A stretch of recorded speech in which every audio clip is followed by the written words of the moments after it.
The truth about Gypsy Rose may shock you. Everything you thought you knew could be a lie.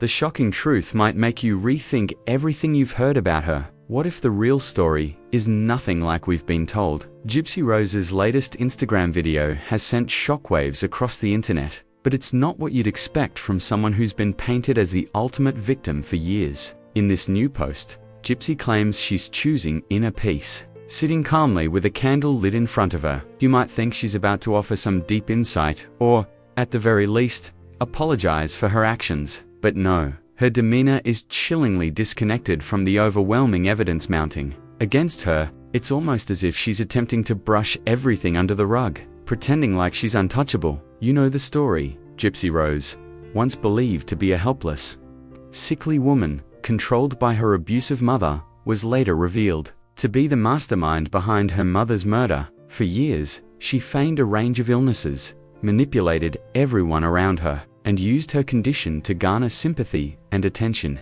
But what if everything we thought we knew about her was a carefully constructed lie? New leaked videos paint an even darker picture of Gypsy Rose's manipulation. Far from being the innocent woman she once appeared to be, Gypsy Rose orchestrated her mother's murder by grooming a vulnerable man, convincing him that it was the only way to free her from a supposed abusive household. Now, Gypsy's response to all these revelations, a bizarre podcast series. And the way she's approaching it is even more perplexing. You'd think she'd lie low, right? But Gypsy Rose is far from fading into the background. Instead, she's trying to reshape her image, starting with her new podcast. It's called The Gypsy Rose Podcast, and it's quickly turning into a spectacle of odd behavior and desperate rebranding. In her latest episodes, she speaks in a tone that seems too deliberate, almost like she's mimicking other popular podcasters, trying to adopt a voice and cadence that she believes will make her seem more relatable, or, better yet, sympathetic. It's as if Gypsy is reprogramming herself to appear normal.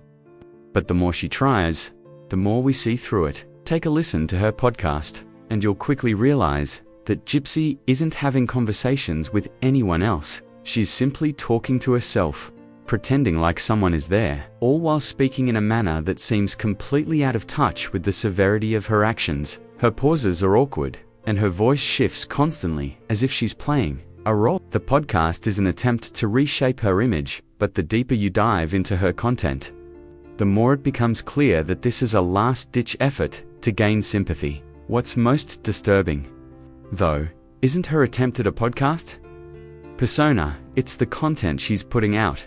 Take, for example, her recent video, where she casually admits to things that should make any viewer uncomfortable.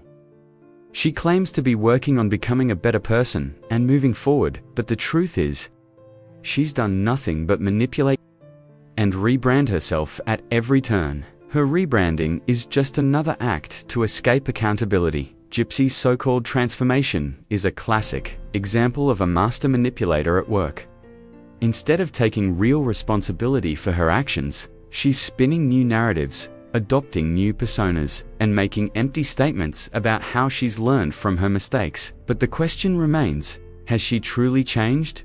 Or is this just another attempt to dodge the consequences of her past? It's a game to her, and she's playing it with a terrifying level of skill, as if that weren't enough. In a newly leaked video, Gypsy openly admits to a disturbing and manipulative form of emotional control. She talks about wanting to be a slave to someone, and continues to use this bizarre language of submission and servitude. She's not just trying to convince us that she's a victim anymore now. She's pushing a narrative of power dynamics and role-playing. She says, "I want to be your favorite slave," and goes even further, detailing how she's prepared to lose her virginity to prove her loyalty. The video continues with Gypsy describing her twisted fantasies, using language that mixes both consent and coercion in the most chilling way. She talks about how she saved herself for someone who she believes will claim her, and in her mind, this is somehow part of her tradition. But what tradition is this, exactly? A tradition built on manipulation and control. Is this just another layer of the story she's crafting to justify her actions? Or is this revealing something darker about her psyche? In yet another video, Gypsy continues with her new narrative, telling her viewers that she wants to be a seductress and ultimately rise to the level of queen. She's changing personas faster than she can change her wigs. The truth is, this whole act of reinvention is a desperate attempt to regain control over the people she's deceived. It's not about growth. It's about manipulating her audience into believing her lies. And for anyone who thinks she's learned from her mistakes, I'm afraid that's just part of her act too. But here's the real kicker. Even as she talks about serving and being a slave, Gypsy could have easily picked up the phone and called for help. She was never trapped. She never had to kill her mother, but she chose to. And now, as we watch her try to escape the consequences of her actions through this new persona, we're reminded that her ultimate goal has always been to manipulate and control everyone around her. So, is this the new Gypsy Rose? The reformed woman who's learned from her mistakes? Or is it just the same manipulative person, wrapping herself in a shiny new package to avoid facing her crimes? I'm not convinced, and I'm guessing neither are you. Stay tuned. We continue to uncover more about Gypsy Rose's latest attempt at reinventing herself. What will she do next to escape the truth?